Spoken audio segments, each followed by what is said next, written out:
వాళ్ళు చెప్పారు. 1200 మంది మహిళా కార్మికులు స్వచ్ఛందంగా మా జీతాలు పెంచాలని చెప్పేసి రోడ్ల మీదకి వచ్చి పోరాటం చేస్తూ ఉన్నారు.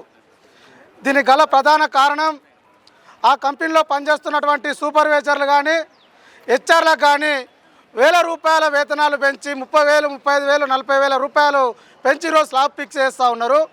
నిరంతరం ఆ కంపెనీలో పనిచేస్తున్నటువంటి కార్మికులు ఎవరైతే ఉన్నారో మహిళా కార్మికులు వాళ్ళ వేతనాలు తగ్గుతూ ఉన్నాయి.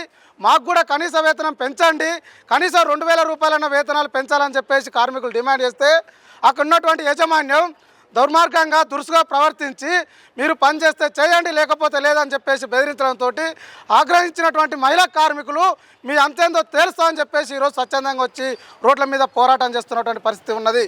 వాళ్ళ ఒకటే డిమాండు, మా వేతనాలు పెంచాలి, మా మీద జరుగుతున్నటువంటి దాడులను అరికట్టాలని చెప్పేసి ఈరోజు డిమాండ్ చేస్తూ ఉన్నారు. అంతేకాదు ఈరోజు అక్కడ పోరాటం చేస్తున్నటువంటి కార్మికుల్ని అక్కడ స్థానికంగా ఉన్నటువంటి ప్రజాప్రతినిధులు కూడా ఇప్పటి కూడా వచ్చి వాళ్ళ సమస్య ఏందో తెలుసుకున్నటువంటి ప్రయత్నం లేదు. ఈరోజు ఎన్నికలు వచ్చినప్పుడు అనేక మంది రాజకీయ నాయకులు వీళ్ళు ఇంటి చుట్టూ తిరుగుతూ ఉన్నారు. మీకు ఏ సమస్య వచ్చినా మేము పరిష్కారం చేస్తామని చెప్పేసి అనేక హామీలు ఇచ్చారు.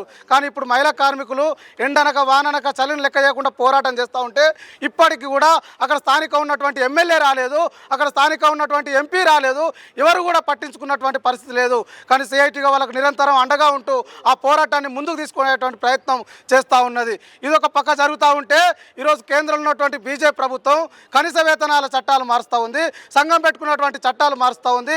ఈరోజు ఎలాంటి హక్కులు లేకుండా కార్మికుల్ని కట్టుబానిసగా చేసేటువంటి ప్రయత్నం జరుగుతూ ఉంటే ఇక్కడ ఉన్నటువంటి స్థానిక బీజేపీ నాయకులు మాత్రం ఆ పోరాటం దగ్గరికి వచ్చి మేము మీకు మద్దతు తెలుపుతా ఉన్నాం, కనీస వేతనాలు ఇవ్వాలని చెప్పేసి డిమాండ్ చేస్తూ ఉన్నారు. అసలు కనీస వేతనం ఎంత ఉందో అక్కడ ఉన్నటువంటి నాయకులకు తెలిసేటువంటి పరిస్థితి లేదు. ఈరోజు వాళ్ళకు వేతనాలు పెంచాలని డిమాండ్ చేస్తున్నటువంటి నాయకులు అసలు వేతనం ఎంత ఫిక్స్ చేస్తూ ఉన్నారు, చట్టం ఏం మారింది, చట్టం ఏం చెప్తుందా అని చెప్పేసి ఈరోజు అవగాహన లేకుండా అక్కడికి వచ్చి మాట్లాడుతూ ఉన్నారు. చట్టం ప్రకారం వేతనాలు ఇవ్వాలని చెప్పేసి అంటారు. అసలు చట్టం ప్రకారం వచ్చినటువంటి కోడ్ల ప్రకారం వేతనాలు ఇవ్వాలంటే వాళ్ళకి 4,200 రూపాయలు వస్తుంది. అంటే ఉండని తగ్గించాలని చెప్పేసి ఈరోజు బీజేపీ నాయకులు అక్కడ డిమాండ్ చేస్తూ ఉన్నారు. ఇట్లా కార్మికుల్ని మోసం చేసేటువంటి ప్రయత్నం అక్కడ ఉన్నటువంటి స్థానిక బీజేపీ నాయకులు చేస్తూ ఉన్నారు. కాబట్టి చట్టాలు మార్చేది వాళ్ళే. ఈరోజు కార్మికుల దగ్గరికి వచ్చి వేతనాలు పెంచాలని చెప్పేసి ఈరోజు రెండు రకాలుగా మాటలు చెప్తూ ఈరోజు కార్మికుల్ని మోసం చేసేటువంటి ప్రయత్నం జరుగుతూ ఉంది. వాళ్ళు యాజమాన్యానికి బాసటగా నిలిచి ఈరోజు వేలాది మంది కార్మికుల్ని మోసం చేసేటువంటి ప్రయత్నం ఈరోజు షాయి కంపెనీ దగ్గర బీజేపీ నాయకులు చేస్తూ ఉన్నారు. దీని కార్మికులు కూడా గమనించారు, వాళ్ళ మాటను కూడా ధిక్కరించి ఈరోజు యథావిధిగా పోరాటాన్ని కొనసాగిస్తూ ఉన్నారు. కాబట్టి కార్మికుల్ని మోసం చేస్తే ఈరోజు ఎక్కడున్నా కూడా ఈ కార్మిక వర్గం సహించదు, కార్మిక సంఘాలు సహించవు. ఇప్పటికైనా అక్కడ ఉన్నటువంటి నాయకులు బుద్ధి తెచ్చుకొని కార్మికుల పక్షాన పోరాటం చేయాలని చెప్పేసి ఈరోజు డిమాండ్ చేస్తూ ఉన్నాం. ఈ సమస్య ఇంతటితో పరిష్కారం కాకపోతే ఈరోజు షాయి కంపెనీ ఒక హైదరాబాద్ నగరంలో లేదు, మొత్తం దేశవ్యాప్తంగా 11 రాష్ట్రాల్లో విస్తరించున్నటువంటి కంపెనీ.